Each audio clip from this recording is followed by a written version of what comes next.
From one major story to another, a bombshell report confirms that Hillary Clinton's failure to act during the attacks in Benghazi. They claimed the lives of 4 Americans, but Clinton called the report a sham. 3 Benghazi Committee members, Jim Jordan, Mike Pompeo, and Lynn Westmoreland, here to react to that story and more. Thanks, Congressman, for joining us. And Congressman Jordan and Pompeo, you put together a 42-page summary of the 800-page report, but I want you first to respond to the way your 800-page report that took 2 years to put together is being summarized. Listen.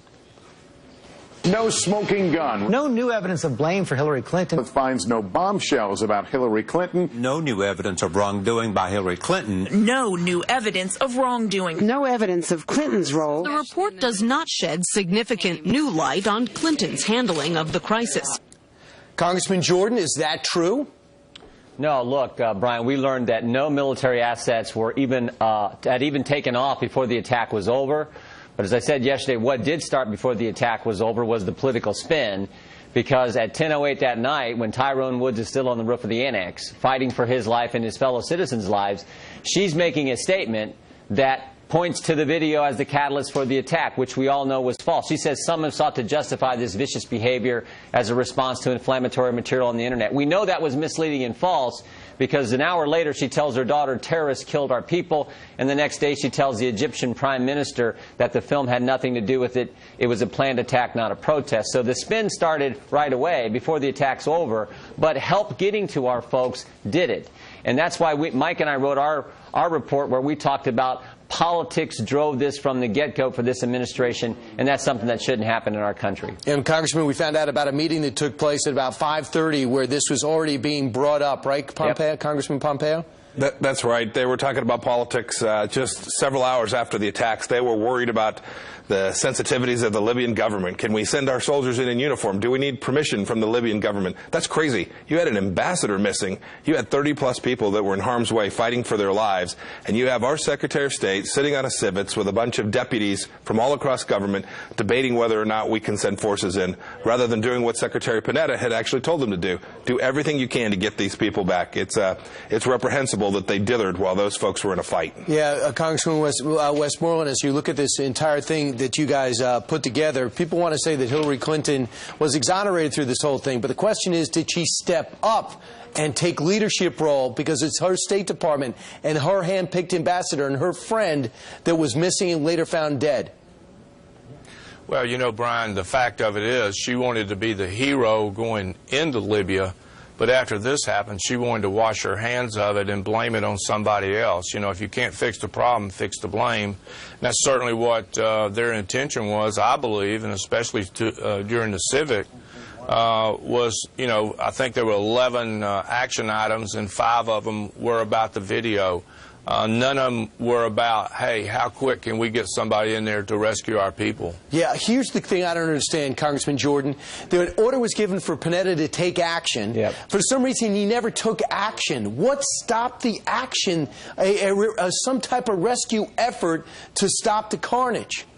All the facts seem to point to, I think rather strongly, frankly, to political concerns dominating everything else. Mike talked about having people change out of the uniform. We couldn't send people in military uniform because we were concerned about politics and political issues. We had to stay there, even though after Gaddafi's ousted, we stayed, even though most other countries left, even though the security situation was so bad. You had one diplomatic security agent call it a suicide mission. Another said everyone in Benghazi is going to die. That's how bad the situation was. But because of politics, because this was supposed to be their crown jewel of foreign policy success, they stayed. And then when it all happened, when the terrorist attack happened on 9/11, they had to mislead the American people, because they were 56 days before an election, their legacy was on the line, and of course the political narrative was GM's alive, bin Laden's dead, and Al-Qaeda's on the run. They couldn't tell the truth, and so they misled the American people. So I want you to hear what Judge Napolitano asked us to ask you, because this has been the strong rumor. Why were there CIA annex there? What were they doing? Why were weapons on the move, and where are they now? Here's the judge. You're going to have Congressman Jim Jordan and Congressman Mike Pompeo on in about an hour and a half. Ask them. They know about this. Ask them about Hillary's secret war and how she was warned about the dangers of fighting a secret war by giving weapons to monsters. Congressman Westmoreland, you know anything about that? Well, we can't get the information. I mean, we can't get the information from the White House, and he would be the one to know of any covert action over there that involved giving arms to the Libyan people.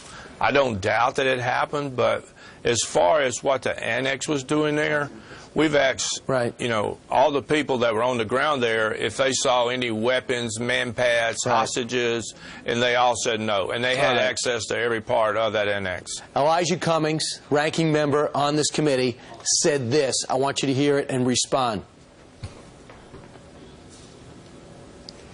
He came out and said this whole thing has been a sad experience. Congressman Pompeo, do you believe this whole thing has been a sad experience of partisan and an example of partisanship?